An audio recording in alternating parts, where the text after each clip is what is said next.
Thinking of making your next car an electrified one? Well, there's an awful lot of choice available to you these days. In this film, we'd like to briefly guide you through a few of your options: mild hybrid, full hybrid, plug-in PHEV hybrid, full EV, and hydrogen fuel cell. Whatever your preference, our sales team are expert in each area and can talk you through all the model options in each category so as to quickly find the perfect one for you and your budget. Let's start with the most affordable category of electrification these days, that for mild hybrids. Mild hybrid technology differs from full hybrid technology in that with a mild hybrid, the car is never running fully under electric power. A small battery secreted beneath the front or rear seats powered by brake regeneration merely helps out with energy provision and slightly boosts acceleration. That means the efficiency returns of a mild hybrid aren't nearly as good as a Prius-like full hybrid, but then mild hybrid models cost a lot less. Full hybrid tech is slightly different, the kind of thing pioneered by Toyota's Prius back at the turn of the century and perfected, primarily by Toyota and Lexus, in the decades since.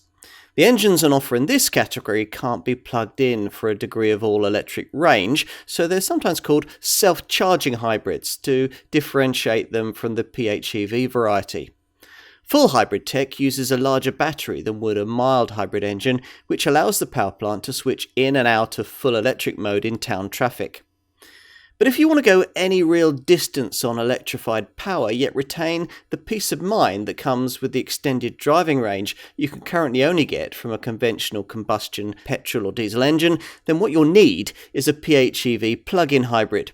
This uses a larger battery still, which will typically give you an all-electric driving range of around 30 miles, provided you keep the car fully charged.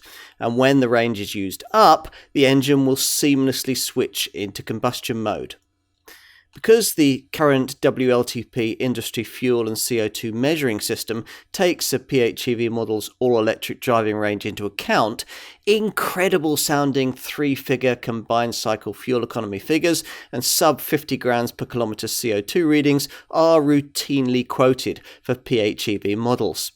Now, you probably won't achieve these in typical day-to-day motoring, but the important thing is that the government believes them, which is why benefit-in-kind taxation rates on PHEV models are far lower than the rates applied for other kinds of combustion engine vehicle. But what none of these various hybrid options can do is totally eradicate harmful CO2 emissions and noxious fuel pollution. To achieve that, the most obvious route is to get yourself a full EV, fully electric model.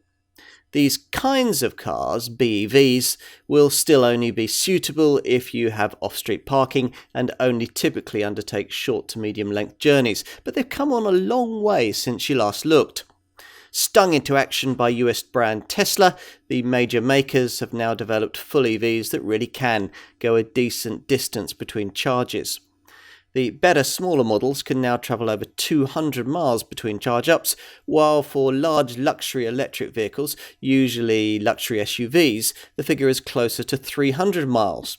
Now, because a full EV has a much larger battery than a PHEV, it will of course take much longer to charge up.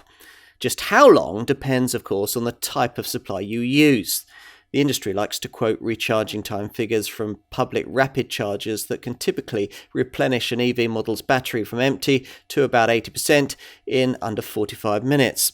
These are difficult to find though, and will be until a better charging public infrastructure can be established, though things are progressing quickly in that regard. In the meantime, a typical 7 kilowatt wall box installed in your garage will easily be able to replenish your EV overnight. Not everyone likes the idea of electrification though.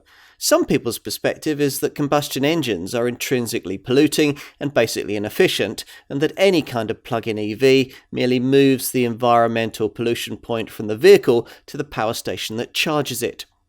These are the people who will be most interested in the idea of hydrogen fuel cell power, which is predicted to be the next big thing after EVs. Fuel cell vehicles combine hydrogen and oxygen to produce electricity, which runs a motor. Since they're powered entirely by electricity, fuel cell vehicles are considered electric vehicles, EVs. But unlike other EVs, their range and refueling processes are comparable to conventional cars and vans.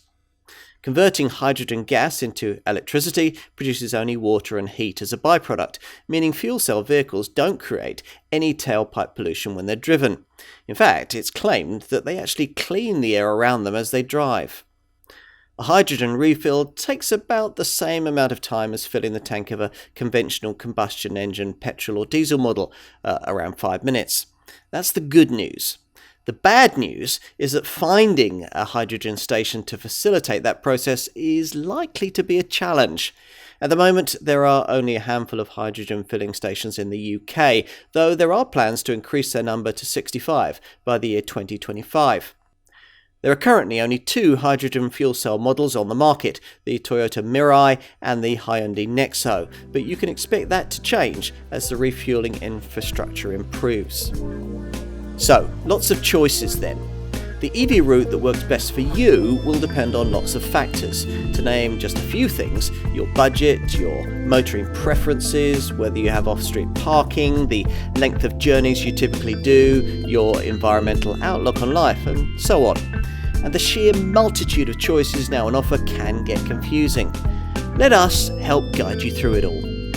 Our business has been finding the right EV for people since electrification in the industry first started. And once you've made your choice, we'll be with you every step of the way.